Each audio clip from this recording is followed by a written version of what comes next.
So as you see that Kathmandu is,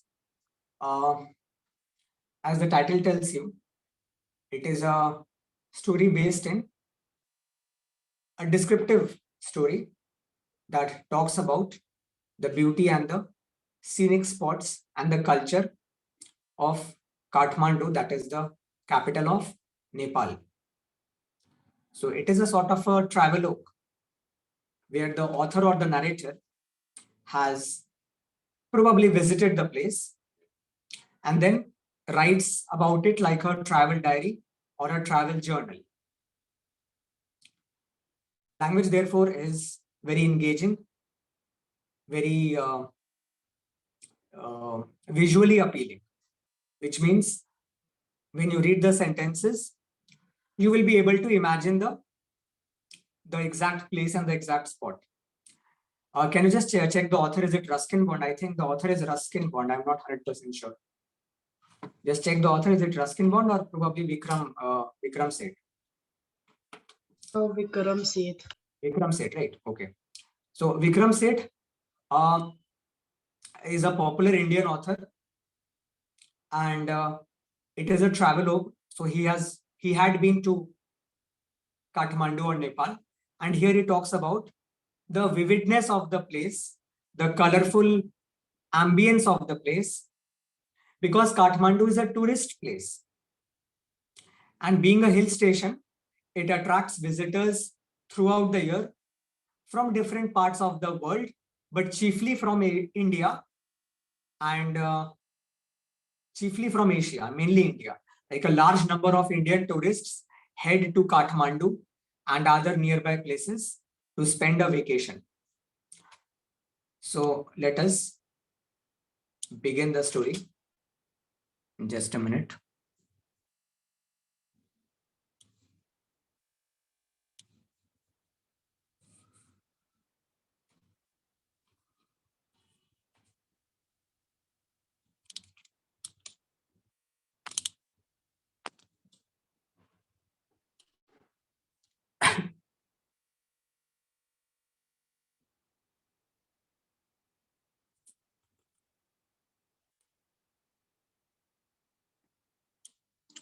Kathmandu.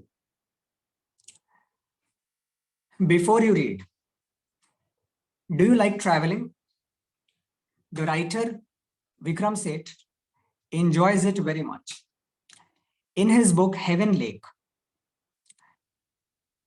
he describes a long journey from China to India via Tibet and Nepal.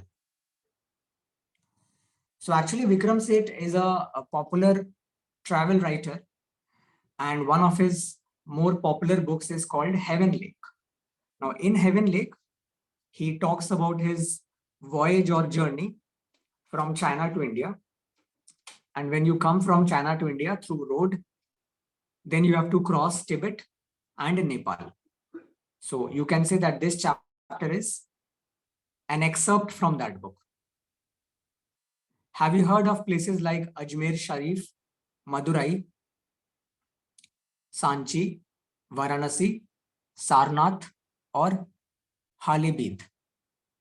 Can you name some other places like these? Now you can see the commonality in these places. The last one is a bit unknown, but the others, as you can see, they are all pilgrim destinations or spiritual destinations.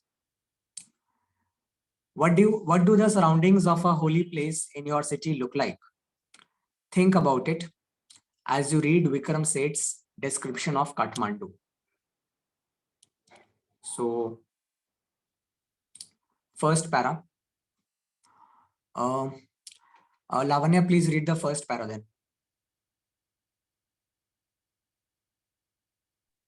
Yes, sir, just a minute. I get a cheap room in the center of town and sleep for hours. The next morning, with Mr. Shah's son and nephew, I visit the two temples in Kathmandu that are most sacred to Hindus and Buddhists.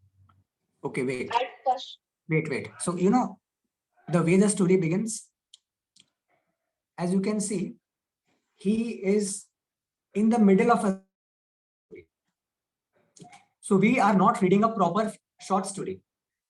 We are reading a middle story or a middle chapter, mid chapter from a longer series or book. Okay, so it is a part of his journey. And he immediately begins the chapter by saying that he got a room, and the next day he went to the temples of Kathmandu with Mr. Shah and the son or nephew. So this tells us that Mr. Shah is probably we are not sure, but his journey mate, somebody with whom he is traveling. Okay, so in this way you have to figure out the story basically. Also, the story seems to be more about the spiritual side of Kathmandu. Kathmandu has many sides. You can talk about Kathmandu's weather. You can talk about Kathmandu's hills and lakes. You can talk about Kathmandu's wildlife. But this chapter is about Kathmandu's religious side, the temples and all.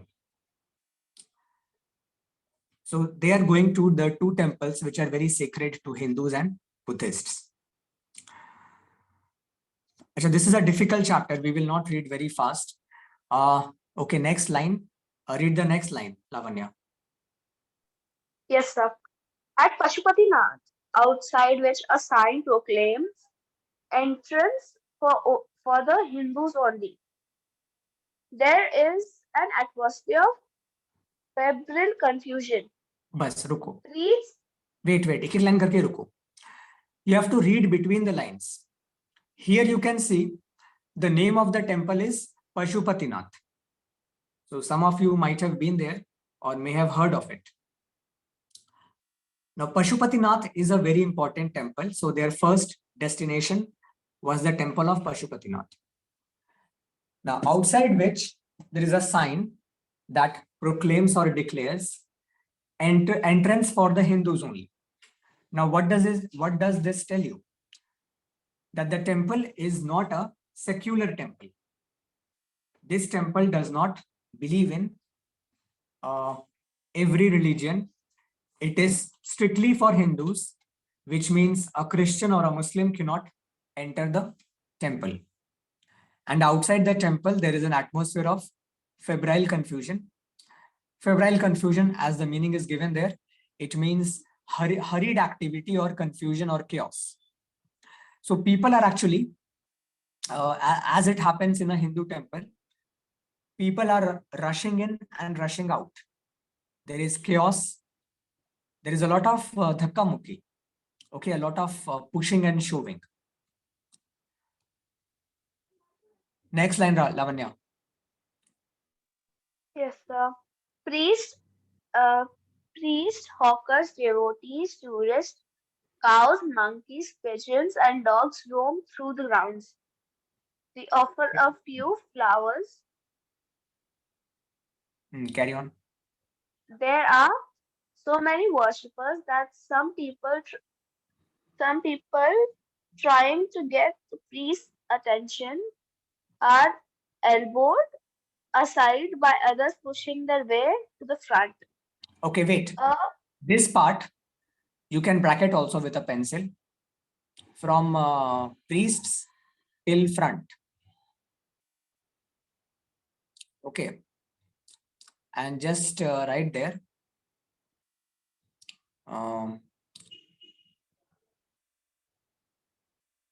The atmosphere outside the temple.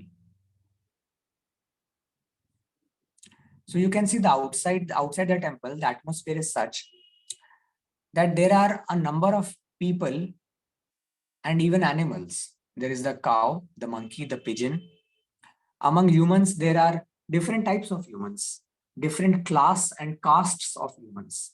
You have the priest, who is the Brahmin, and you have the hawker, who is a low caste or a low class man.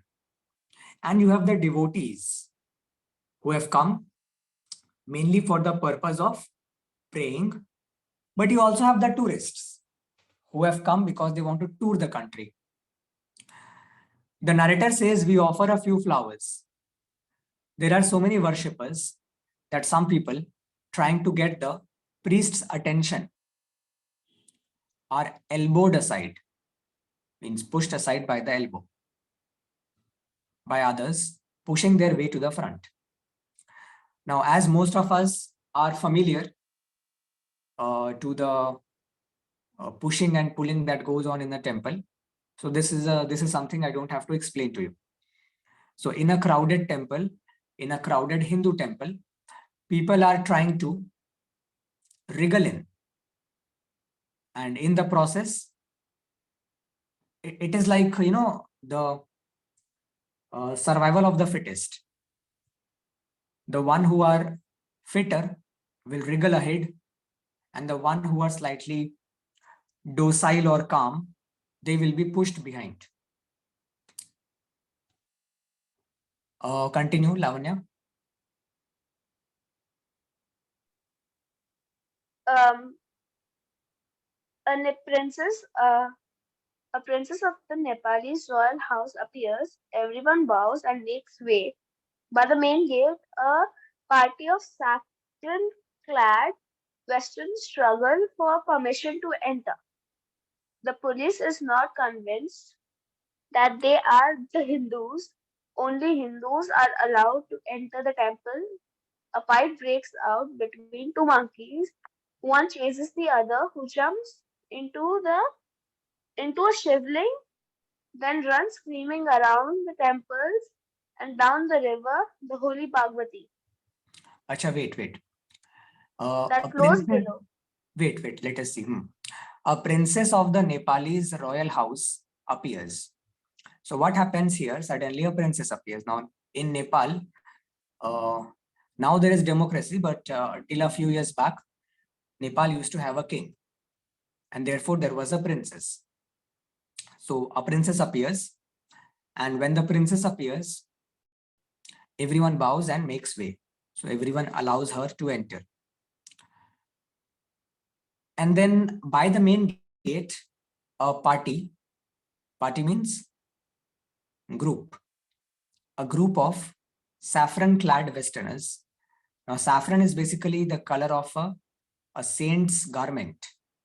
Okay, so sometimes what happens, some people who come from the West, like some people who come from Europe or America, they drape a saffron shawl around their body to try to show that they have come to embrace Hinduism. So a group of saffron-clad Westerners struggle for permission to enter. Now, why are they struggling? Because they are Westerners. And we had discussed earlier that this temple does not allow Catholics or Christians to enter. So they are Westerners, means they have come from Europe or America or Australia or any other place, but they are non-Hindus. So they are trying to enter by draping their bodies with a saffron shawl or a saffron kurta, something which is orange or saffron colored, which is the color of a Hindu saint or a Hindu pujari. The policeman is not convinced that they are the Hindus. So they are trying to claim that they have converted into Hinduism. But the policeman is not convinced that they are the Hindus. Only Hindus are allowed to enter the temple. So a fight breaks out between two monkeys. So this is two monkeys means not these two monkey parties. Two monkeys means two real monkeys. So the author is shifting the scene. The author is not giving us a complete narration. He does not tell us what happens next. The author is simply saying what he observed.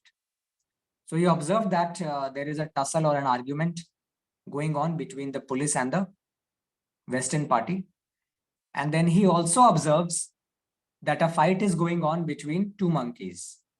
Now, one monkey chases the other, who jumps onto a shivaling and then runs screaming around the temples.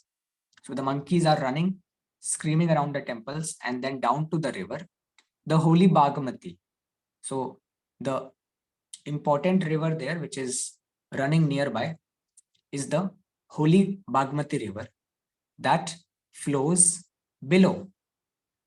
Okay, so this temple is a temple situated beside the Bagmati river. So this part is very, very significant to note. Lavanya, continue. A corpse is being cremated on its banks. Washerwomen are at their work and children bathe from a balcony. A basket of flowers and leaves, old offerings, now withered, is dropping into the river. A small shrine half protrudes from the stone platform on the river bank when it emerges fully. The goddess inside will escape, and the evil period of when it emerges fully, the goddess inside will escape, and the evil period of Kalyug will end on earth.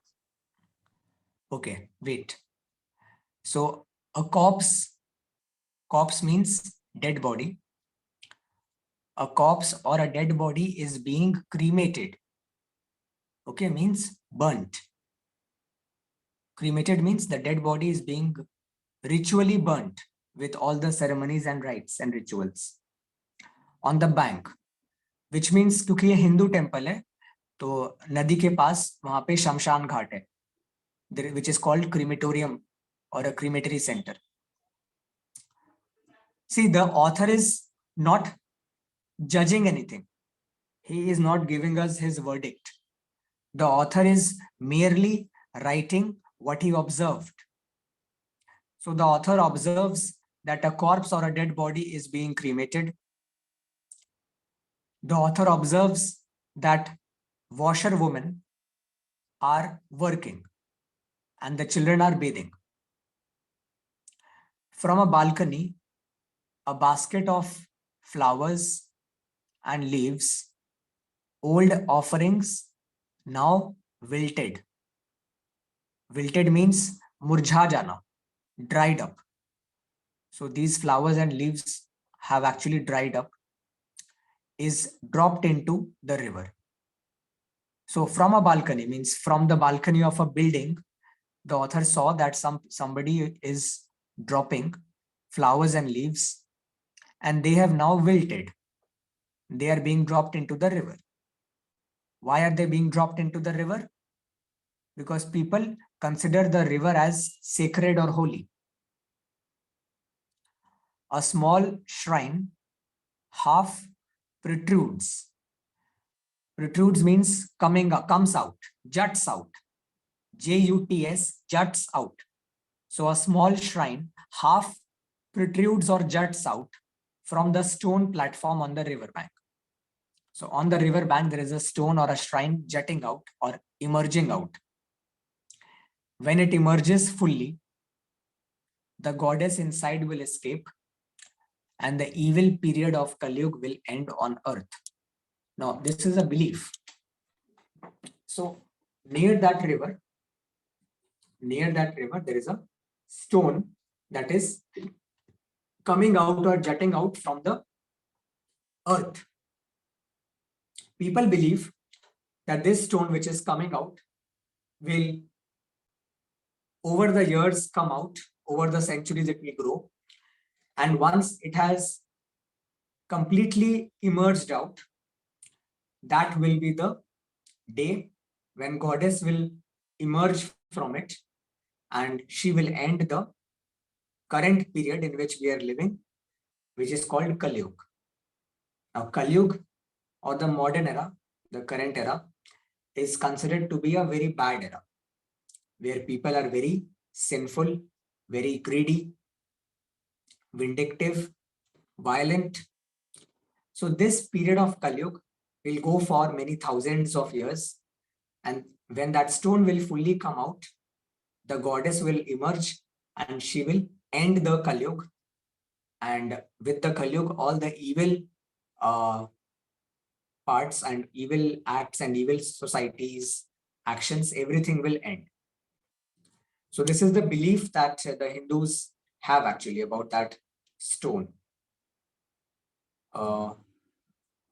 Okay, next, Vivan, you read. Vivan, you read the third para. Yes, sir. At the Budhnath Stupa, the Buddhist shrine of Kathmandu, here is, in contrast, a sense of stillness. Its immense, white dome is ringed by a road. Small shops stand on its outer edge. Many of these are crowded by Tibetan immigrants.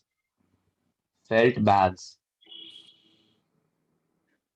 Tibetan prints, and silver jewelries can be bought here.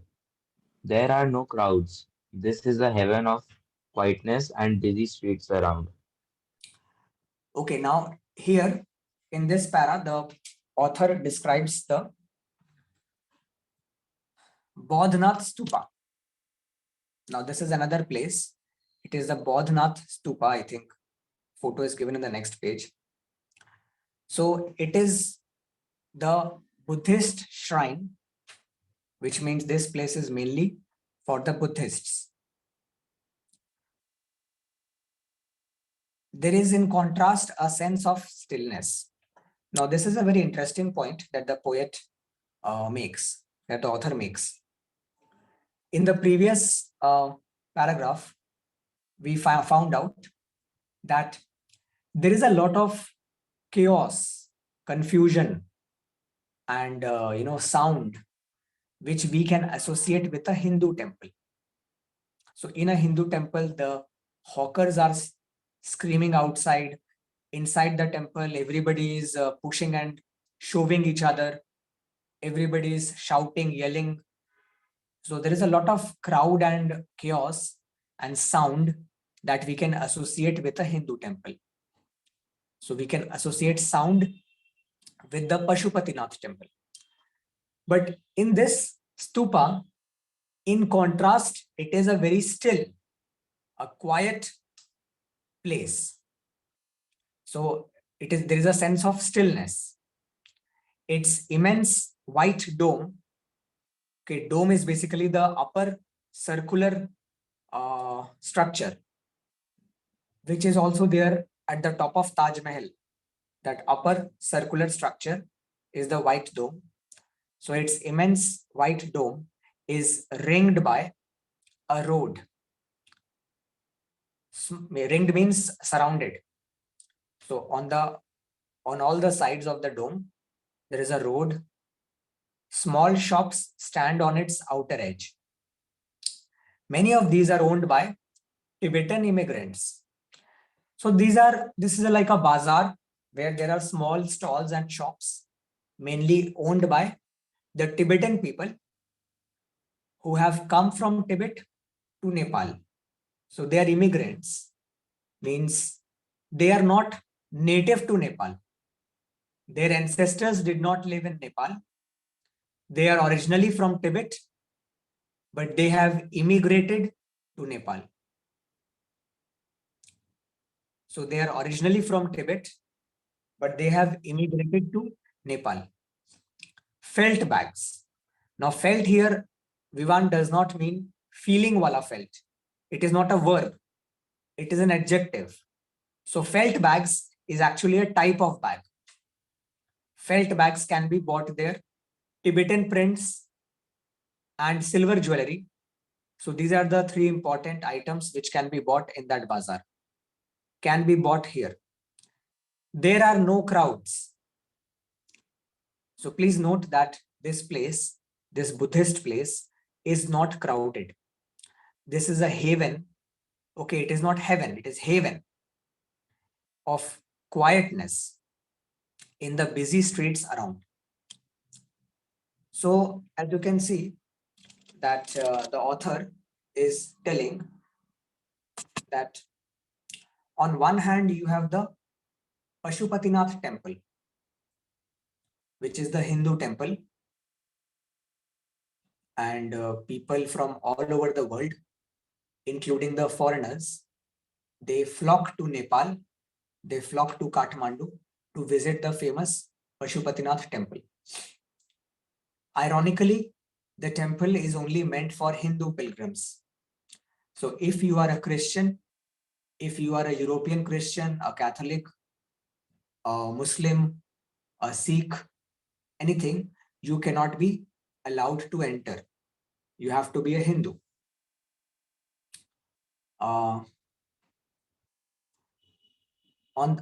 But in any case, the temple is always filled with crowds and hundreds and thousands of devotees and tourists. On the other hand, in the same city, you have the Buddha stupa. So stupa is basically like a round structure. It is a monastery actually. Buddha stupa is a monastery, Buddhist monastery. Inside the stupa, the Buddhist monks, they stay. Okay, you must have seen what are monks. They wear an orange colored or a saffron colored garment. They have their heads shaved off and they lead an ascetic life. They lead the life of an ascetic, a very simple life of devotion and a non-material life. So they do not attach themselves to material things like television or money or wealth or anything else. So in contrast, the Buddha stupa is a very quiet place. And even outside the stupa, there are small stalls and shops. But that chaos or that kind of a crowd is not there. It is a place which symbolizes peace and tranquility. Okay, a complete calmness.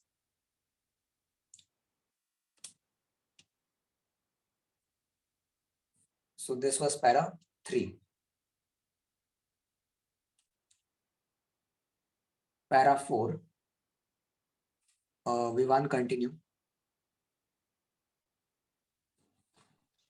Yes, Kathmandu is vivid, mercenary, religious, with small shrines to flower adorned deities along the narrowest and busiest streets, with flute sellers, hawkers of postcards, shops selling Western cosmetics, flame rolls and chocolate, or copper utensils and Nepalese antiquities. Antiques. Flames? Oh, antiques. Antique means old items. Like for example, if you go and buy a typewriter or a old items like what do we say, old paintings or something, the kind of gramophone, for example. Gramophone is a circular disc that plays out music. So those are antique items. Or a very old car is an antique car. Continue. Nepalese antiques. Flame songs blare out from the radios. Car horn sounds. Bicycle bells ring. Stray cows low questioningly at motorcycles. Vendors shout out their wares. I indulge.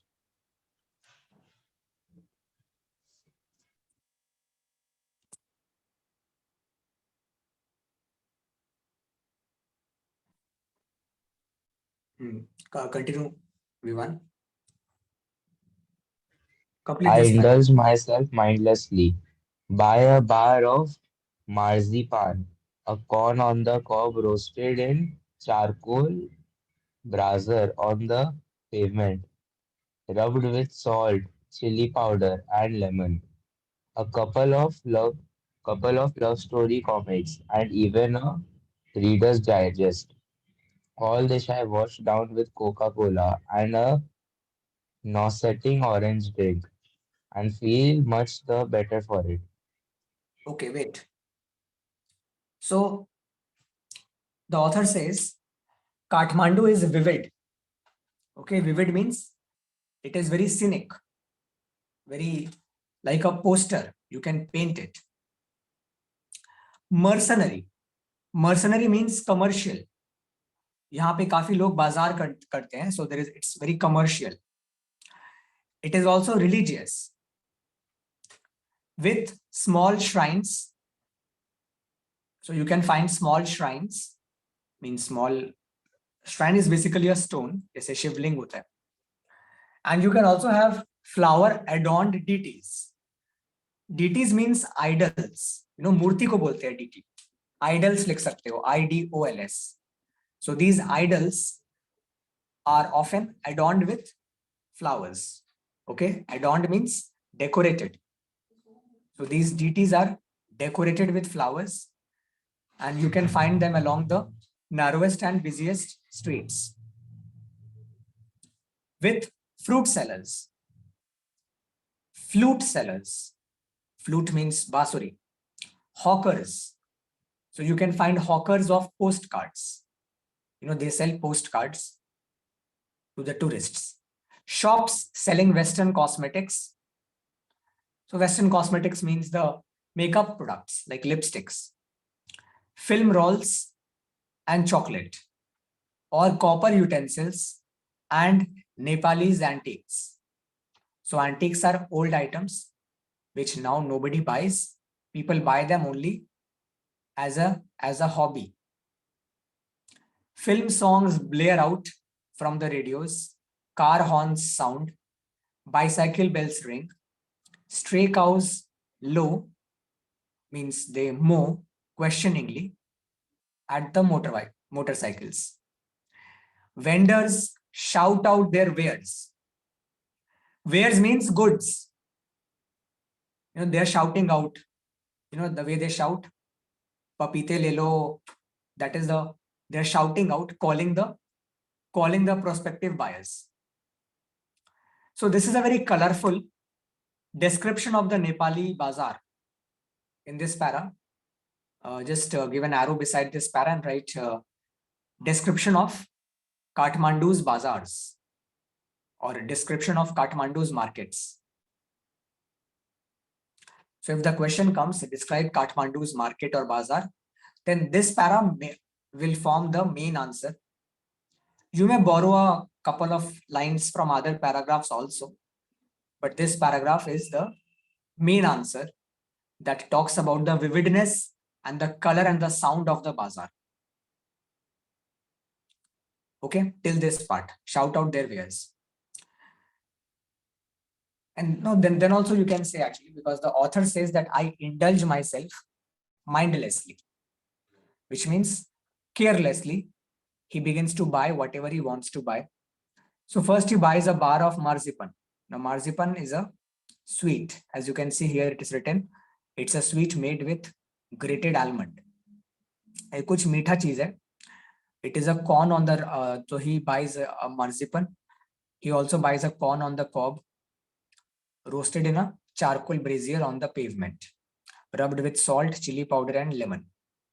ये corn on the cob is basically bhutta. ठीक है, you know what's a bhutta? So he buys himself a marzipan. So marzipan is a Nepali sweet, and he buys himself a bhutta, which is corn on the cob. He buys himself a couple of love story comics. He buys himself a Reader's Digest. The Reader's Digest is a magazine. And all this I wash down with Coca-Cola. So he buys himself a Coca-Cola and a nauseating orange drink. So he also buys himself an orange drink, but that is not pleasant. It is nauseating. Nauseating means ulti dayak. Ulti जैसा जिसे देख के उल्टी आ जाए, उसे कहते हैं nauseating. Something which is very disgusting. And I feel much the better for it. Now he feels a bit better because he has bought so many things. Okay, so this basically tells you about the market and how the place is. Para 5, Mannat, read para 5.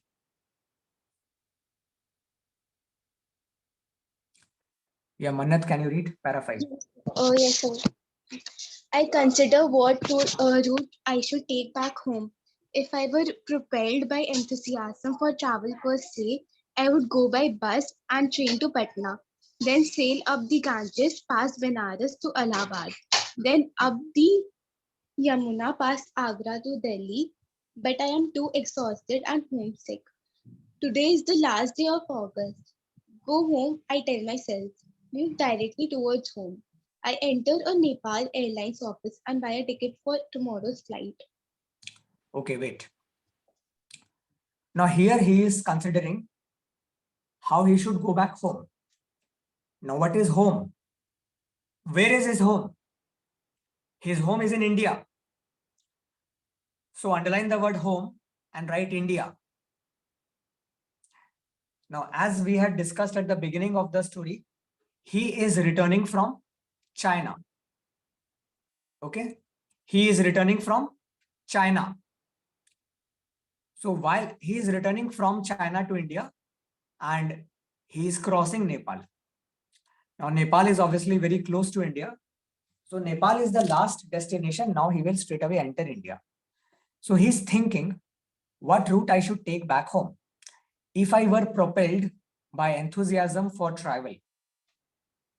So he's saying that agar mujhe travel karne ka hi man kare, if I feel enthusiastic about travel, and if my decision is propelled by traveling, if my decision is controlled by my love for traveling, then I will not catch a plane. क्योंकि plane catch करने से तो हम फटाक से पहुंच जाएंगे.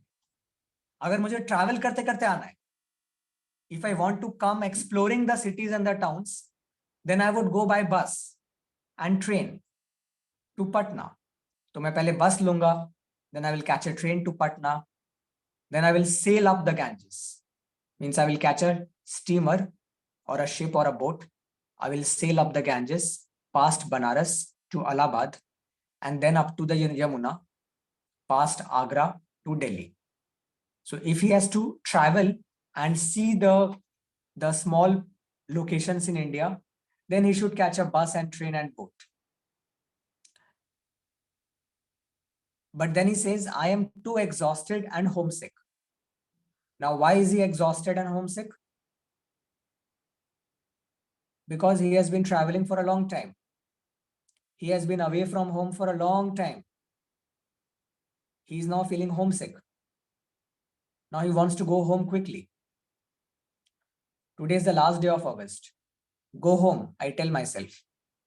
Move directly towards home. So how can you move?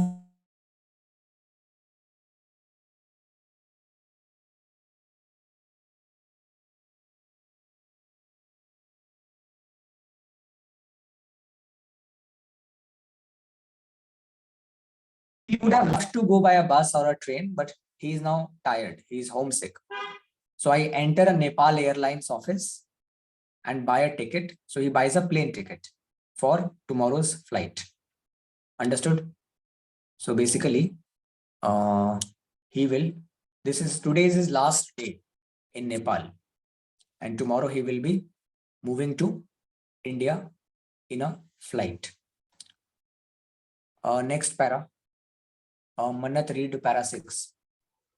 Yes, sir. I look at the flute seller standing in a corner of the square near the hotel.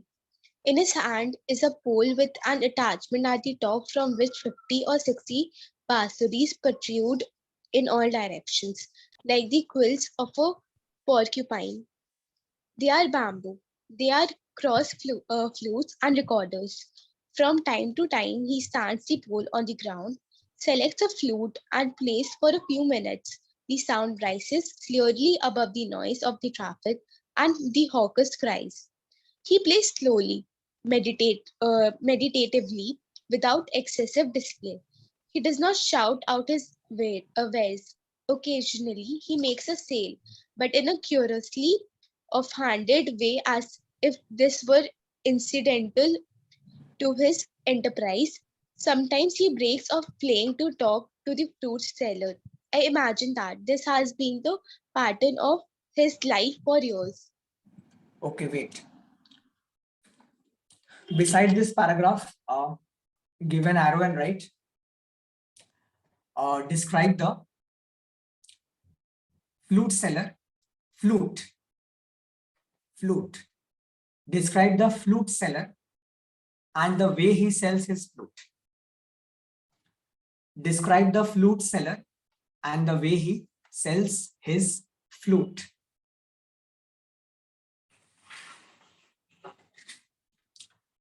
Now, have you seen a balloon seller in your area or in our city? A balloon seller has a long, like, pole, एक डंडा होता है उसके पास, and which he carries. And on the pole, there are balloons which are hanging, and he plucks out one and gives it to you. Have you seen that? Because if you haven't seen that, then you won't be able to imagine this. Have you seen that, Daksh, Goresh, Mannat? Have you seen that, Vivan? Yes, A sir. balloon seller selling balloons in a pole. Okay, if you notice a balloon seller which you find on the road, and the balloons are actually, he's carrying a pole, or pole matlab baas, a wooden pole, and the balloons are all hanging by the thread. So similarly here, our author comes across a flute seller. Now the author is the flute seller is carrying a pole, a wooden pole, and there are different branches there, and different flutes are attached there, maybe different sizes or different tones. Now this flute seller is different from other sellers. If the question comes, what is the difference between the flute seller and the other shopkeepers or the other hawkers? Now the other hawkers, they are shouting their wares. They are shouting, calling the spectators and the bystanders, calling the people to buy.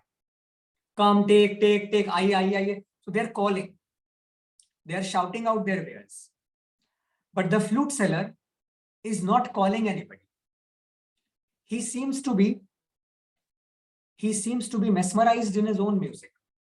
He simply plucks off a flute, begins to play, and goes into a state of meditation. He goes into a state of trance. वो आंख बंद करके play कर रहा है, उसी में खो जा रहा है. That is why the line there, look at the book, there is a line there that he plays the music meditatively. So the word meditatively means he goes into a state of meditation. Okay, वो उसमें खो जाता है music में. He forgets the commercial angle. And even when he stops and he tries to sell them, he does it in offhand manner, casually. Le lo. He does not have that enthusiasm to sell. He is not as vocal about it. He is not crying out his goods. He is simply standing there playing, and when he plays, he gets lost in the brilliance of the music. He gets lost, gets immersed in the craft. And sometimes when he wakes up from that state, he suddenly looks at the world and he remembers that he's there to sell. He makes a very feeble effort to try to attract the customers. And then once again, he begins to play.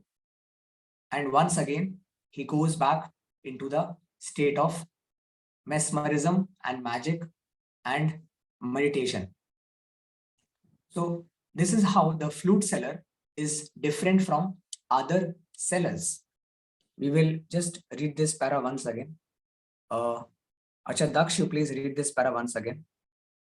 Para 6. Yes, sir. I look at the flute seller standing in a corner of the square near the hotel.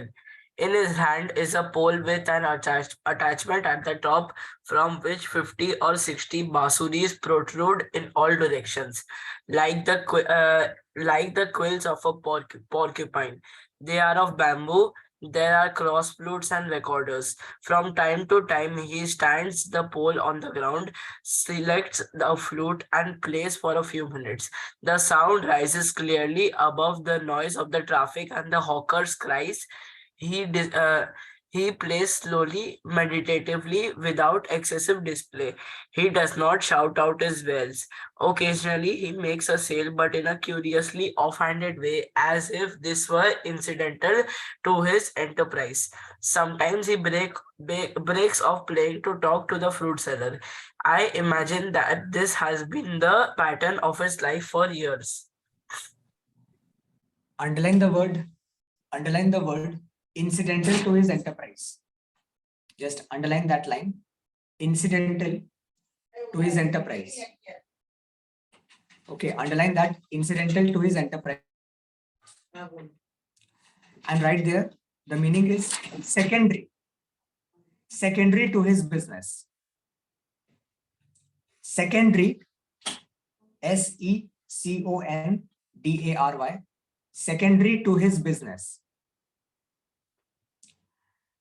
The author observes that शायद flute बेचना is incidental, secondary, कि बिका तो बिका, नहीं बिका तो नहीं बिका.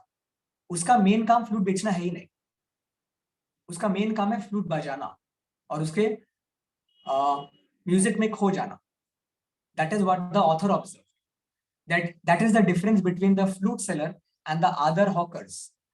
The other hawkers are doing their best to sell their products, but he is carefree.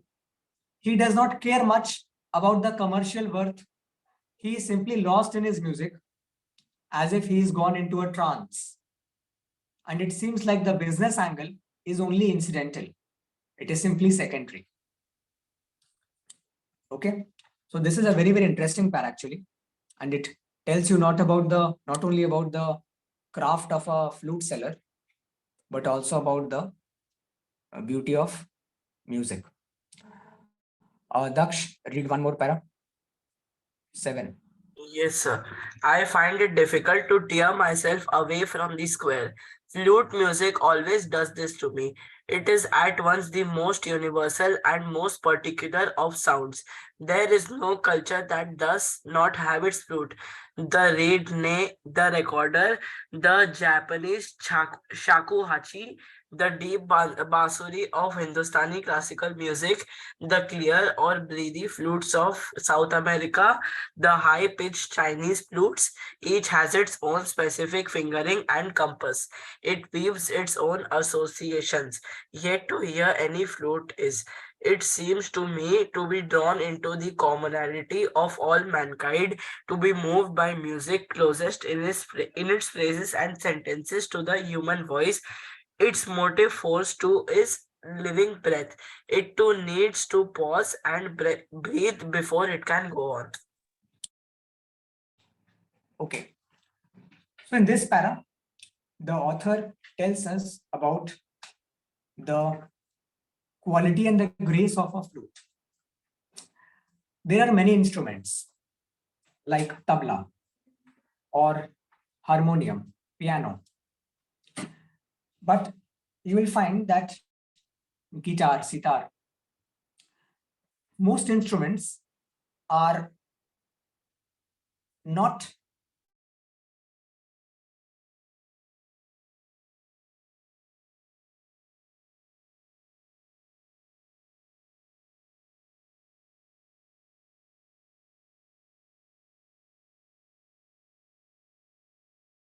instruments.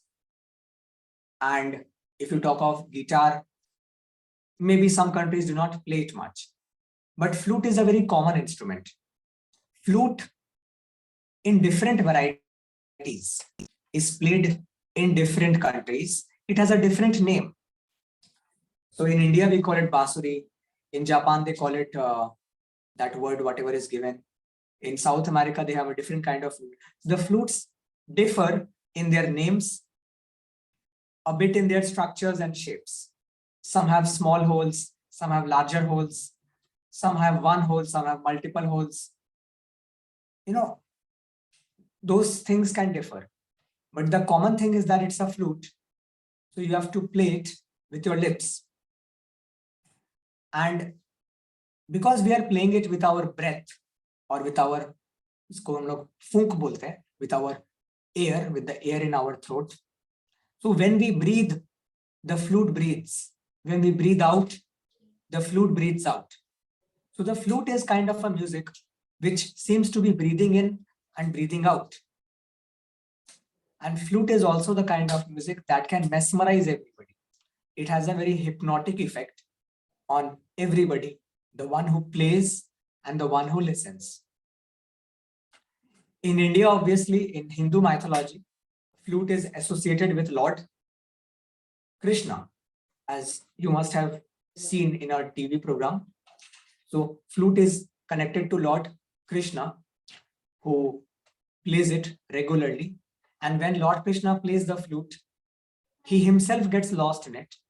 But even those who hear the flute, those in the village who hear him play, they too basically drop their work. They too drop their work, and they also get sort of, they चुप रहो ना तुम, आ जाओ. They too drop their work, and they completely get sort of immersed in that music. So in this para, we discuss the quality of the flute and its presence all over the world. Goresh, read the last para. Yes, sir. Yes, sir. That I can be so affected by a few familiar phrases on the Bansuri surprises me at first, for on the previous occasions that I have returned home after a long absence abroad, I have hardly noticed such details and certainly have not invested them with the significance I know how to. The author is saying that I can be so affected by a few familiar phrases on the Basuri. Surprises me at first. On the previous occasions that I have returned home after long absence abroad, I have hardly noticed such details, and certainly I have not invested them. Invested means just underline the word invested and write thought. I haven't thought of them. Okay, it means investing myself or my thoughts. So it means thought with the significance I now do. Significance means importance. Vikram said, an extract from Heaven Lake. So in the last para, the author simply says that I have been to so many places. I have been away from home for a long time. But it is this time that I'm returning home. See, the author is not writing the story on the way, right? When he has come back home, he is writing. The author says that it has never happened before. But this time, I am probably giving a lot more importance to the flutes and the flute sound. Probably the impact is a lot more this time. This time, I have been deeply affected by the music and the flute. It has never been so before. This time, the flutes have probably affected me so much that I am writing half a page about flutes and flute sellers. I'm investing myself in the thought of the flute seller, in the way the flute seller plays, and the magic and the mesmerism that flutes can cast around us. So I have been to so many places before. I have heard the flute so many times before, but probably this is the first time that I'm thinking about the flute with so much depth, with so much care, that now I realize that these flutes of Nepal have impacted me a lot. The flute seller of Nepal has left a permanent stamp on my heart. Okay, and there the excerpt ends. Now this is not a story. It is not a fiction. It is a documentary. It is a travelogue actually. A chapter from the book Heaven Lake. So some of the chapters that you have are not stories. They are either biographies, like The Sound of Music. Then you had the last one that climbed to the top, that Maria Sharapova and all. So those are not stories. Stories are fictional. These are real accounts of either a person or the journey that the author has taken. Okay. Now, actually, you have in your syllabus a chapter from this book, like one more chapter from this book.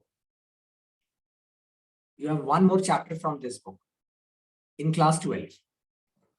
So in class 12 CBSE, they have one more chapter from this book, which means about Nepal and all. Okay, but this is a relatively easier chapter and relatively engaging chapter. So to sum it up, the chapter tells you about Nepal, Nepal's temples to begin with, the Hindu temples, the Buddhist temples. The Hindu temples are a lot more chaotic and crowded as compared to the peaceful and quiet Buddhist stupas. In the second part of the chapter, the author tells us about the colorful atmosphere of the bazaars, the markets, the hawkers, the sweet sellers, the bhutta sellers, the comic sellers, etc. So there is a lot of sight and sound. And then the author dwells on the beauty of flute music and how a flute seller, even though the flute seller is a part of the crowd, even though the flute seller is also a vendor, but in spite of being a vendor, in spite of being a part of the crowd, he is away from the crowd. He is unique because he is not selling by crying out. He is actually tempting people, hypnotizing them by the craft of his music. He is hypnotizing the people into a music in which he has already got hypnotized. Okay, so this is the story. I hope it is fully clear. Read the story at home once more time in your leisure hours. And if any query, then get back to me.